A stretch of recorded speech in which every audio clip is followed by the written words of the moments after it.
নতুন বিয়ে করলে লোকের একটু পুরুষরা বিশেষ করে একটু ঘোরের মধ্যে থাকে। মুখ্যমন্ত্রীর সঙ্গে তার যে ঘনিষ্ঠতা, কোথাও কি কোনো দল বদলের ইঙ্গিত পাচ্ছেন নাকি? আমি দিলীপ ঘোষকে বিনা পয়সায় কিছুই শেখাবার জন্য ব্যস্ত নই। কোনোদিন দিলীপ দা আপনাকে বলেননি যে তথাও এই বিষয়টা সিদ্ধান্ত নিতে পারছেন না, একটু পাশে আসুন বা একটু বলুন তো এই সময় কি করা দরকার? না, বলেননি। উনি তৃণমূলে চলেই গেছেন, খালি আনুষ্ঠানিক ঘোষণাটা বাকি আছে। দীঘায় জগন্নাথ দর্শনে গিয়ে বিতর্কের কেন্দ্রবিন্দুতে বিজেপির প্রাক্তন রাজ্য সভাপতি সস্ত্রীক চলেও গেলেন। মুখ্যমন্ত্রী মমতা বন্দ্যোপাধ্যায়ের পাশে বসে ছবি হলো, নানা বিতর্ক হলো এবং পাল্টা মন্তব্য করলেন তিনি। কিন্তু দল কিভাবে দেখছে?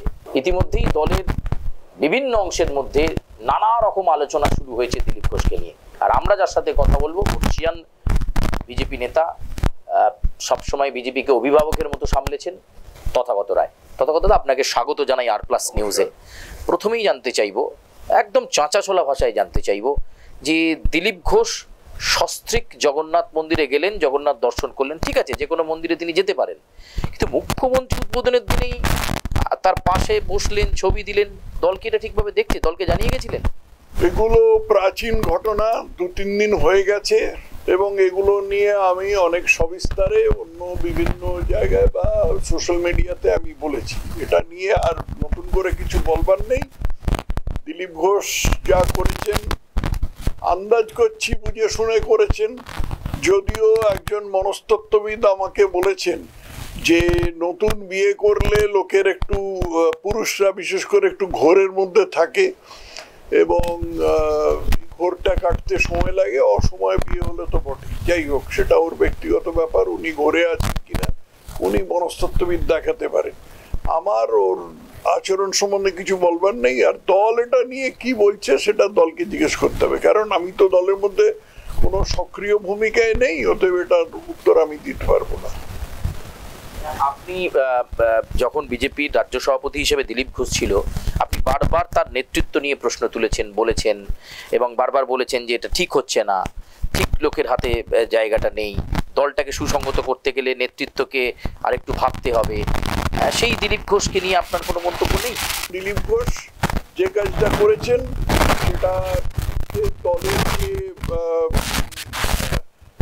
সম্মতি নেই, সেটা দলের একাধিক নেতা পরিষ্কার করে দিয়েছেন। সুকান্ত মজুমদার বলেছেন, শ্রমিক ভট্টাচার্য বলেছেন, আমার আর নতুন করে কিছু বলার নেই। বিজেপি করা আমাকে শেখাতে হবে না, আমি রাস্তায় দাঁড়িয়ে বিজেপি করেছি। অনেকে এখন প্রচুর বিজেপি দেখাচ্ছেন, আবার এটাও বলেছেন যে মমতার ছায়ায় চিরকাল রাজনীতি করে এসে আমাকে কেউ বিজেপি শেখাবেন, আমি তার থেকে বিজেপি শিখবো না, আমি অনেক বড় বিজেপি। কে কাকে শেখাচ্ছে, কে ওকে শেখাবার জন্য ব্যস্ত হচ্ছে আমি জানি না। আমি তো নই।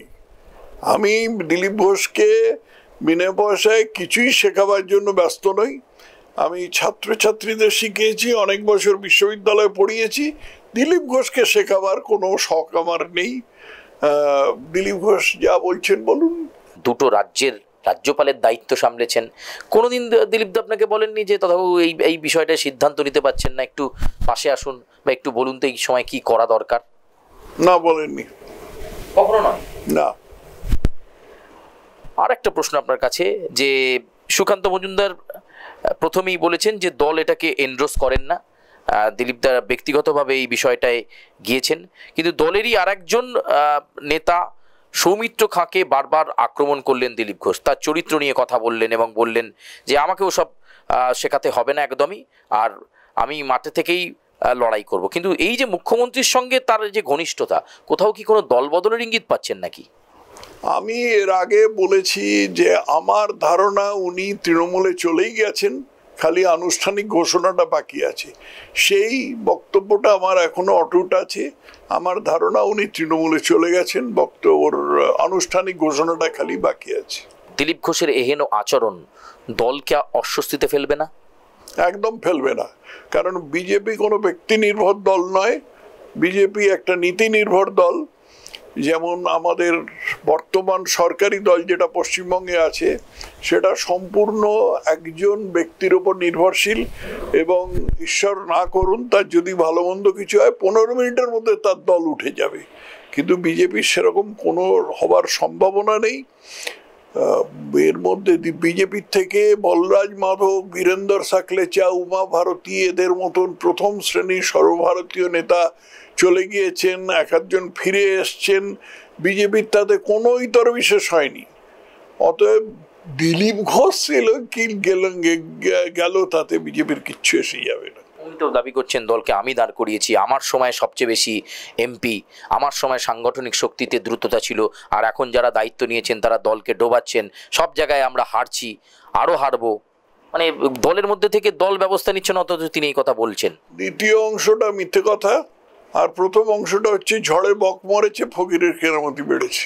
26-এর নির্বাচনের দিকে তাকিয়ে আপনি কি মনে করেন? কারণ একটু আগেই বললেন যে বিজেপি কোনো ব্যক্তি রাজনীতিতে বিশ্বাস করে না, দলগত পারফরমেন্সে চলে।